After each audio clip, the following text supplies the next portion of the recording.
जय श्री कृष्ण। आज जानकारी लेकर आए हैं महालक्ष्मी व्रत के ऊपर।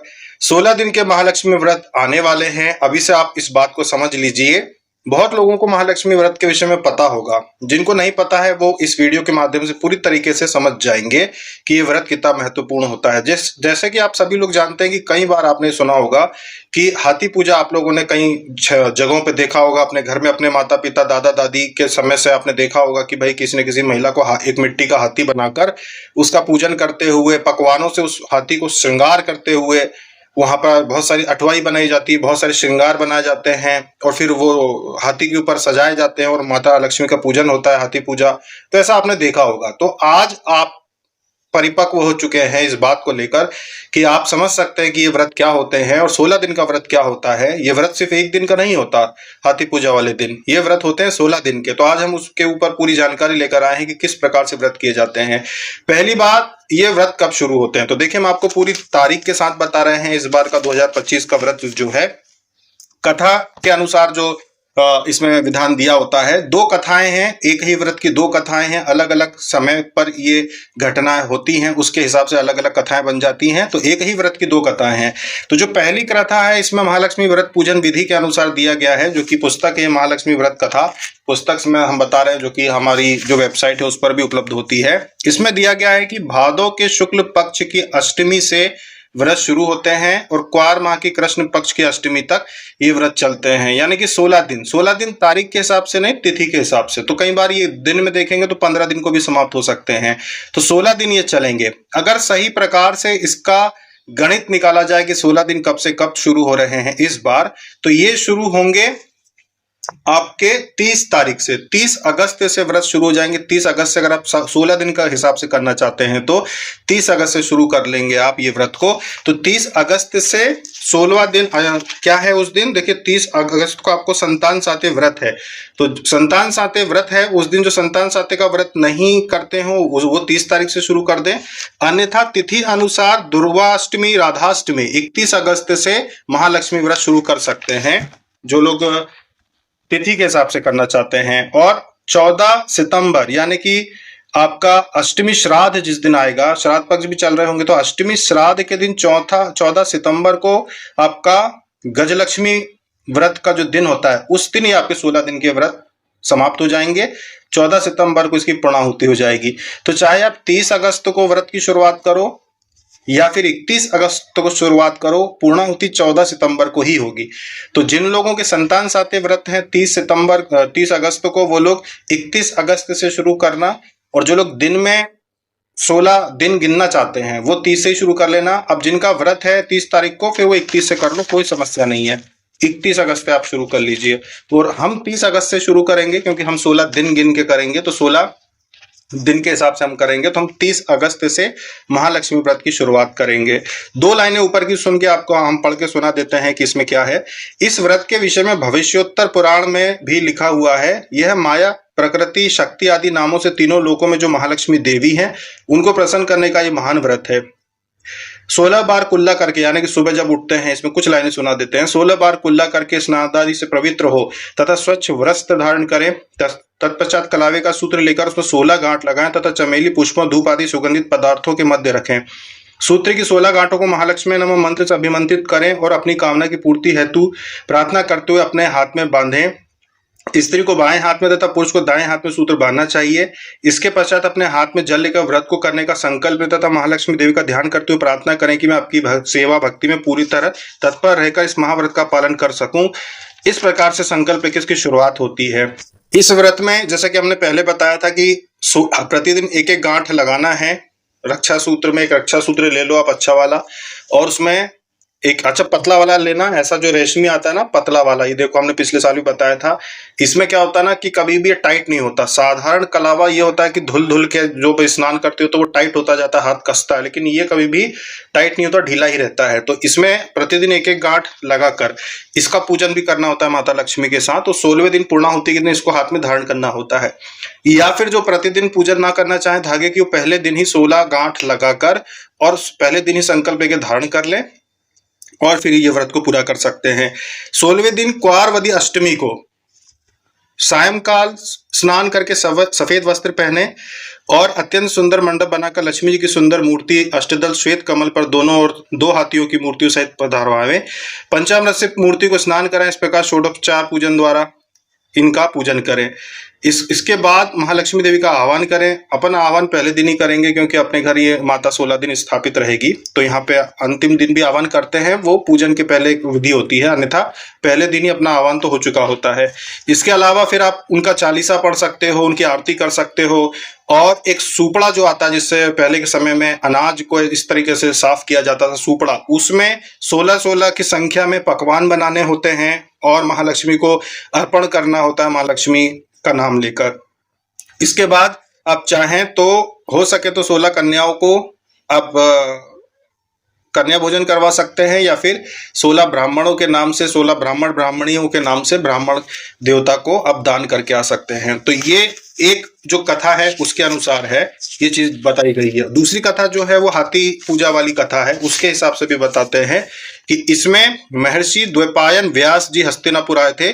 तब उनका आगमन होने पर राजमहल में व्यास जी को सोने के सिंहासन में विराज कर सारी मतलब उनका स्वागत करके गांधारी ने, जो आंखों पे पट्टी बांध के रखती थी, गांधारी ने व्यास जी से हाथ जोड़कर प्रश्न किया था और व्रतों के विषय में पूछा था। तब उन्होंने ऐसा व्रत बताया था जिससे कि हमेशा पुत्र पौत्र परिवार सदा सुखी रहे। इसके ऊपर महालक्ष्मी व्रत उन्होंने व्यास जी ने बताया था। उसके बाद इन्हें गांधारी ने भी, कुंती ने भी, ये दोनों ने व्रत रखे थे। और आगे कथा है फिर कि कैसे स्वर्ग से पांडवों ने जो हाथी था उसे बुलाया था, उन्होंने बाणों का रास्ता बनाया था और बुलाया था। तो वो पूरी कथा आगे है जब आप ये व्रत करते हैं। तो इसमें भी 15 दिन तो व्रत रहता है और 16वें दिन फिर वो हाथी पूजा की पूर्णाहुति होती है। तो 2 कथाएं हैं, दोनों कथा पढ़ सकते हो प्रतिदिन। हाँ, बहुत आनंद आता है, इसीलिए दोनों कथा आप शाम को प्रतिदिन पढ़ सकते हो, माता का पूजन वूजन सारा करके। और पूजन करने के बाद अगर आप हवन करते हो या गुड़ घी की आहुति देते हो तो वो करके फिर आरती करके फिर आप भोजन प्रतिदिन ग्रहण कर सकते हो शाम के समय पे। कोशिश करें कि भोजन जो रहे वो बिना प्याज वाला, लहसुन प्याज वाला ना रहे। बिना प्याज लहसुन वाला 16 दिन का भोजन आप करिए, शाम को भोजन कर सकते हैं, इसमें कोई दिक्कत नहीं है। इसमें ब्रह्मचर्य व्रत का पालन करें तो बहुत अच्छा है, करना चाहिए महालक्ष्मी व्रत में। साथ में कुछ भी इसमें अलग से नहीं करना होता। माता को प्रतिदिन आप पुष्प नए चढ़ाएं, मिठाई एक बार में लाके रख सकते हो, या ड्राई फ्रूट्स या ऐसा कोई प्रसाद, भोग प्रसाद, हलवा वगैरह अगर आप बनाना चाहें प्रतिदिन तो बना के चढ़ा सकते हो और स्वयं भी ग्रहण कर सकते हो। और परिवार के लोगों को भी पूजा पाठ के बाद उनको भी प्रसाद बांट सकते हो। तो 16 दिन का यह महालक्ष्मी व्रत है जो बहुत पहले से पुराणों में भी इसका व्याख्या दी गई है। अलग अलग पुराणों में एक ही व्रत की व्याख्या दी गई है। तो माता लक्ष्मी का ये जो व्रत है ये कोई भी कर सकता है, स्त्री पुरुष कोई भी कर सकते हैं। 16 की क्योंकि इसमें बहुत महत्व होता है, इसलिए 16 साल भी कर सकते हो। अगर कोई व्यक्ति चाहता है कि भाई मैं हर साल इसको 16 साल तक करना चाहूँ तो 16 साल कर सकते हो। अन्यथा 1 साल भी आप कर सकते हो कि 16 दिन का है तो मैं 1 साल ही करूंगा। ऐसा भी जैसा आप सोचो, मन में आपके भाव आए तो 1 साल कर लिया, अगले साल मन हुआ तो अगले साल भी कर लेना, उसके अगले साल मन हुआ तो तब भी कर लेना, ना मन हो तो 1-2 साल, संख्या ऐसी रखना, या तो 1 साल कर लो या 2 साल कर लो या 4 साल कर लो या 5 साल कर लो। ऐसे 3 साल में नहीं छोड़ना कि 3 साल करके छोड़े, क्योंकि 3 की संख्या सही नहीं मानी जाती।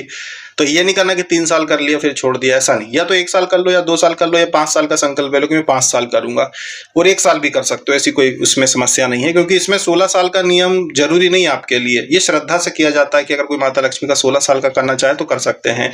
इससे देखो अभी का जो वास्तविक जीवन है, अभी आप जो वर्तमान जीवन जी रहे हैं, इसमें तो लाभ देखने को मिलते ही मिलते हैं, ये तो बिल्कुल प्रत्यक्ष है। लेकिन शरीर त्यागने के बाद भी जो आपने ये भक्ति की है मां लक्ष्मी की सारे सुख वैभव के लिए, शरीर त्यागने के बाद भी इसका पुण्य आपके साथ चलता है। जो पुण्य आप पारलौकिक जगत में आवश्यकता होती है शरीर को त्यागने के बाद, वो पुण्य आपको प्राप्त होता है इस व्रत से। तो ये जीवन हमारा जैसा भी हो, अगला जीवन जब हमको प्राप्त होता है तो इस व्रत के प्रभाव से अगले जीवन में, अगर मनुष्य जीवन हमें मिला, अगर दोबारा मुक्ति नहीं मिली और दोबारा जीवन मिला, तब इसका फल जो है वो करोड़ों गुना होकर मिलेगा। क्योंकि कलयुग में आप ये व्रत कर रहे हो तो करोड़ों गुना होकर आपको मिलेगा। तो वर्तमान जीवन में जो सुखी नहीं है, जो वर्तमान जीवन से खुश नहीं है, जिन्हें लगता है कि अब इस जीवन में कुछ नहीं बचा, वो इस व्रत को करो। मुमकिन है कि इस जीवन में भी आपके बदलाव आए, और अगर ना भी आए तो अगला जीवन तो आपका सुखी हो सकता है। इतने प्रभावशाली व्रत होता है 16 दिन का। तो 16 दिन का व्रत है। पहले दिन से संकल्प ले लेंगे, सुबह के समय पे आपको क्या क्या करना है हम बताते हैं आपको, किस में आगे अब आपको क्या करना है। तो इस प्रकार माता लक्ष्मी को निमंत्रण देना है। ये प्रमुख द्वार है, प्रमुख द्वार पर दोनों तरफ आपको इस प्रकार से स्वास्तिक बनाने हैं और 5-5 बिंदियाँ सिंदूर और घी मिलाकर आपको बनानी है। अभी हमने पानी मिलाकर ये बनाई ही क्योंकि आपको दिखाने के लिए वीडियो बनाया है इसलिए। और यहाँ पे चावल है प्लेट में, जिसके ऊपर ये कलश रखेंगे और प्लेट के सहित इसको उठा के ले जाना है।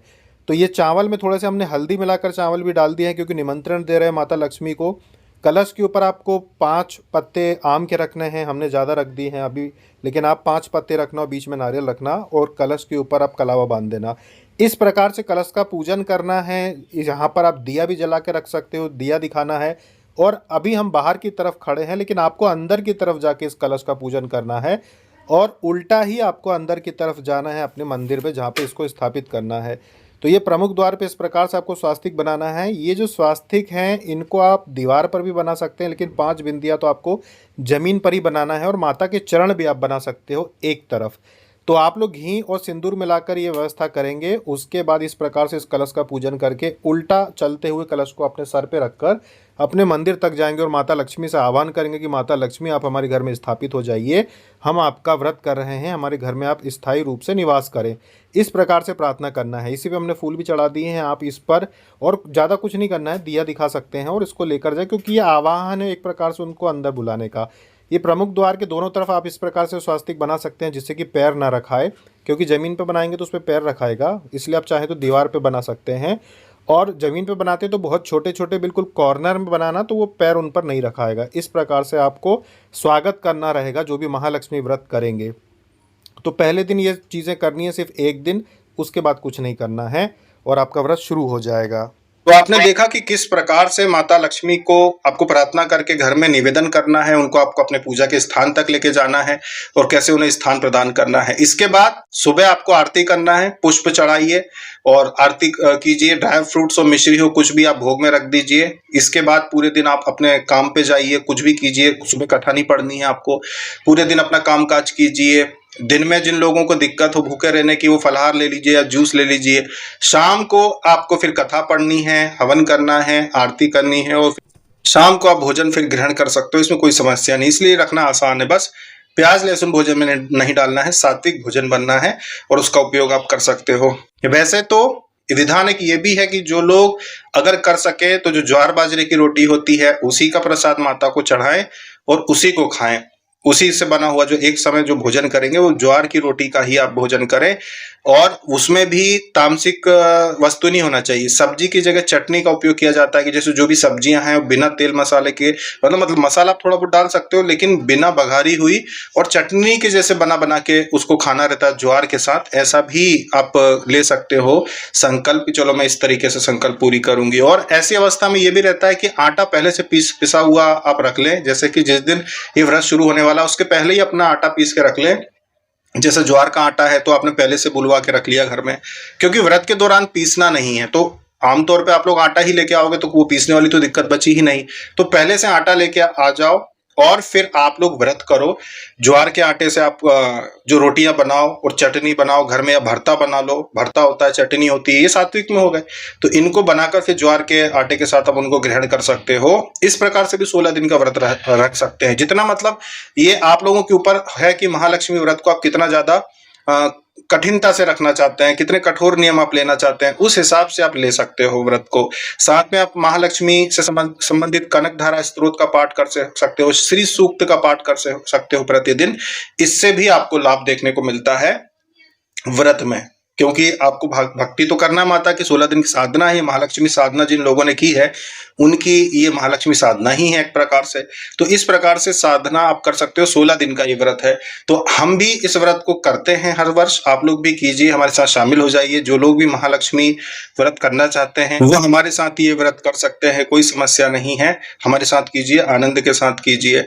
तो जैसा कि आप लोग जानते हैं कि गृहस्थ व्यक्ति के घर में बहुत सारी चीज़ों की आवश्यकता होती है, या फिर कोई अगर अकेला भी रहता है, ब्रह्मचर्य उसके जीवन में है, वो सन्यासी है, वो लोग भी इस व्रत को कर सकते हैं, क्योंकि हर चौखट पे अष्टलक्ष्मियों की आवश्यकता पड़ती ही है। अगर आप एक कोठरी में रहते हो या गृहस्थ जीवन जी रहे हो, परिवार के साथ जी रहे हो, तो माँ लक्ष्मी के 8 रूपों की आवश्यकता आपके घर में होती ही है। तो इसीलिए भाग्य पे भरोसा करके बैठे रहने से अच्छा है कि माता लक्ष्मी को आप आह्वान करें, अपने घर में बुलाएं। इस प्रकार से व्रत करें 16 दिन का और माता लक्ष्मी को अपने घर में स्थान दें, जिससे कि आपके भाग्य में ना हो तब भी आपके घर में उन्नति की शुरुआत हो जाए।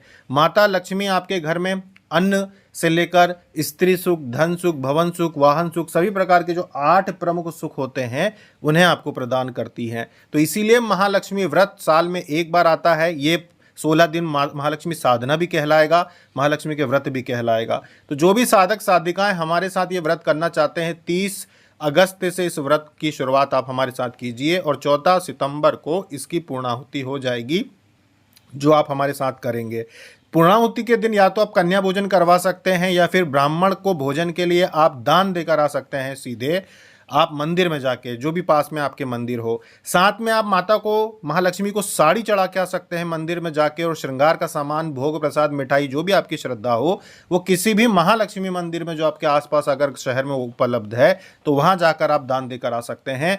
और अगर नहीं है तो जो भी देवी का मंदिर हो वहाँ पर भी आप ये सारी सामग्री ब्राह्मण को दान देकर आ सकते हैं। ब्राह्मण और ब्राह्मणी जो पति पत्नी होते हैं वो आपकी दी हुई वस्तुओं को स्वयं उपयोग कर सकते हैं। तो ये थी जानकारी महालक्ष्मी व्रत के ऊपर। जय मां लक्ष्मी।